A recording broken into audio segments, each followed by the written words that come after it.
नमस्कार दोस्तों, मैं आपका अंकित चौहान एक बार फिर स्वागत करता हूं अपने YouTube चैनल ग्रामीण हेल्प अंकित चौहान में। उम्मीद है साथियों आप सभी लोग अच्छे होंगे। दोस्तों, राइट टू इन्फॉर्मेशन एक्ट यानी कि सूचना का अधिकार अधिनियम 2005, जब भी हम इसमें कोई आवेदन करते हैं दोस्तों, तो अक्सर ये देखने में आया है कि जो जन सूचना अधिकारी है वो एक पत्र जारी कर देते हैं कि आपकी जो सूचना है वो लोकहित में नहीं है, या फिर आपने जो है काल्पनिक सूचना पूछी है, काल्पनिक सूचनाओं का जो है यानी कि काल्पनिक प्रश्नों का जो है उत्तर नहीं दिया जा सकता। इस तरह का जन सूचना अधिकारी जो है लिख कर भेज देते हैं। अब यहाँ पर दोस्तों स्थिति उत्पन्न ये होती है कि काल्पनिक क्या है, या फिर आरटीआई अधिनियम में कौन कौन सी सूचनाएं दी जा सकती है या फिर कौन सी सूचनाएं नहीं दी जा सकती, ये भी एक दोस्तों सवाल है। तो देखिए साथियों, पूरे आरटीआई अधिनियम में केवल ऐसी दो ही धाराएं हैं जिनके प्रावधानों के तहत आप सूचनाओं को रोक सकते हैं। लेकिन आपको दोस्तों ये बताना पड़ेगा कि सेक्शन 8 और सेक्शन 9 के कौन से सब सेक्शन के तहत सूचना दे नहीं है।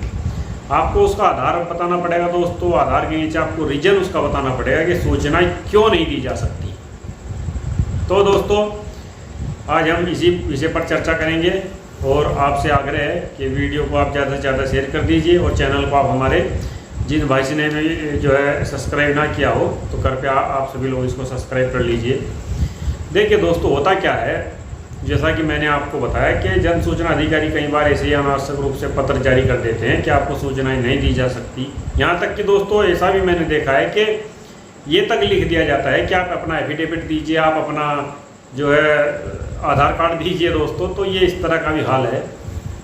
लेकिन साथियों, जो लोग भी आरटीआई एक्ट के ऊपर काम कर रहे हैं या फिर आरटीआई अधिनियम के माध्यम से, आरटीआई नियमावली के माध्यम से समाज में या फिर अपने गली मोहल्ले में ऐसे आसपास दोस्तों लोगों की मदद कर रहे हैं, या फिर अपना कोई ऐसा रुका हुआ काम है जो आप आरटीआई अधिनियम के माध्यम से जो है उसको सुलझा रहे हैं या उसका समाधान करा रहे हैं, तो ये बहुत अच्छी बात है। लेकिन दोस्तों, जब आप आयोग में जाते हो, कोई भी जब आपकी अपील आयोग में पहुंच जाती है, वैसे तो देखने में यह है कि सभी अपीलें आयोग ही जाते हैं, क्योंकि प्रथम अपीले अधिकारी दोस्तों मौन है। प्रथम अपीले अधिकारी ने कोई निर्णय या कोई कार्य करना बिल्कुल बंद कर दिया है। हालात दोस्तों बहुत ही बुरे हैं, इस बात में कोई दोहराई नहीं है।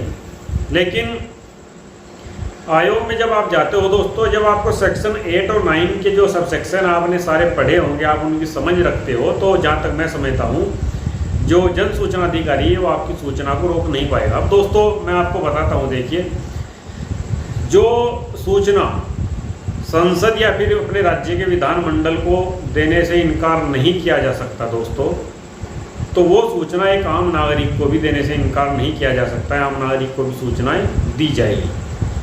अब दोस्तों ऐसी सूचनाएं क्या हो सकती है? दूसरा दोस्तों, मान लीजिए किसी केस की जांच चल रही है और आपने कोई जांच रिपोर्ट मांग ली है और आपने कहा कि श्रीमान ये जांच रिपोर्ट हमें दी जाए, तो जन सूचना अधिकारी ये नहीं कह सकते कि जो जांच रिपोर्ट है हम नहीं दे सकते क्योंकि जांच अभी चल रही है, पूरी नहीं हुई है। इसमें दोस्तों क्या है कि जो जांच करता है या फिर जो जन सूचना अधिकारी है उनको ये बताना पड़ेगा कि यदि हमने इस जांच से संबंधित कोई दस्तावेज किसी ने मांगा, अगर हमने कोई दस्तावेज दिया तो जांच इस ग्राउंड पर बाधित होगी और उस बाधित होने से ये नुकसान होगा। ये यदि ये इस चीज़ को जस्टिफाई कर देते हैं आयोग के समक्ष, तब तो बात दोस्तों दूसरी है। लेकिन अगर ये जस्टिफाई नहीं कर पाते कि किस किस ग्राउंड पर हमें ये दस्तावेज देने से नुकसान होगा या फिर जांच प्रभावित होगी, तो दोस्तों ये पर्याप्त नहीं है किसी भी सूचना को रोकना। अब दोस्तों मान लीजिए कोई किसी पर्सनल इंफॉर्मेशन है, कोई किसी का मेडिकल रिकॉर्ड है या कोई ऐसा दस्तावेज है जिसका इंटरेस्ट किसी आम आदमी को नहीं है दोस्तों। मान लीजिए आपका कोई मेडिकल रिकॉर्ड है, जो कई तरह के मेडिकल ऐसे होता है कि जो गोपनीय होते हैं, जो किसी को नहीं दिया जा सकता है, तो जाहिर सी बात है उसमें दोस्तों किसी का कोई लेना देना नहीं है, कोई इंटरफेयर नहीं है, तो ऐसी सूचना के लिए मना किया हुआ है। नंबर 2 दोस्तों, ऐसी सूचना जो विदेश में कई तरह के सरकार के गोपनीय जो है व्यापार से संबंधित समझौते होते हैं, और दोस्तों डिफेंस से संबंधित सेना का जो आयात निर्यात जो भी हथियार वगैरह जो आते हैं दोस्तों, इससे संबंधित कई गोपनीय मीटिंग होती है, उसके कई बार लोग उसके दस्तावेज मांग लेते हैं। क्योंकि दोस्तों इंडिया से बाहर आपको भारत क्या राष्ट्रीय स्तर पर कर रहा है, तो उसकी ज़रूरत तो जहाँ तक मैं समझता हूँ किसी को नहीं होनी चाहिए, और ना ही वो सूचनाएं दोस्तों दी जा सकती है। आम नागरिक के जीवन से या आपसे जुड़ी कोई इस तरह की सूचना है वो आप बिल्कुल प्राप्त कर सकते हो, उसमें कोई दोस्तों रोके जाने का प्रावधान नहीं है। सेक्शन 81J और सेक्शन 9 में ये कहीं नहीं बताया गया है कि इस तरह की सूचनाएं आप रोक दीजिए जो सूचनाएं दे है।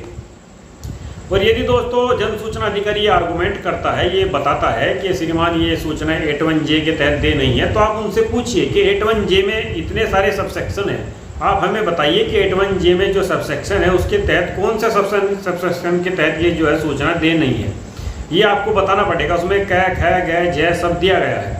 ये नहीं कि आपने केवल लिख दिया जन सूचना अधिकारी ने कि जो सेक्शन 81J है उसके तहत जो है हम सूचना नहीं दे सकते, ये दोस्तों पर्याप्त नहीं है, ये बात नितांत गलत है।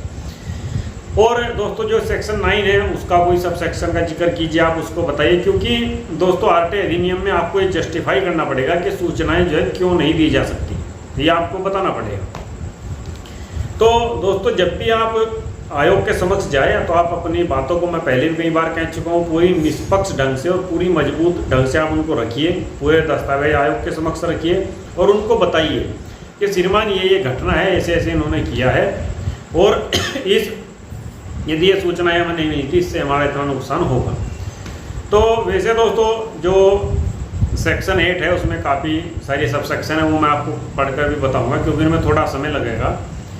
तो फिर मिलता हूँ मैं आपसे किसी दूसरी वीडियो में, तब तक के लिए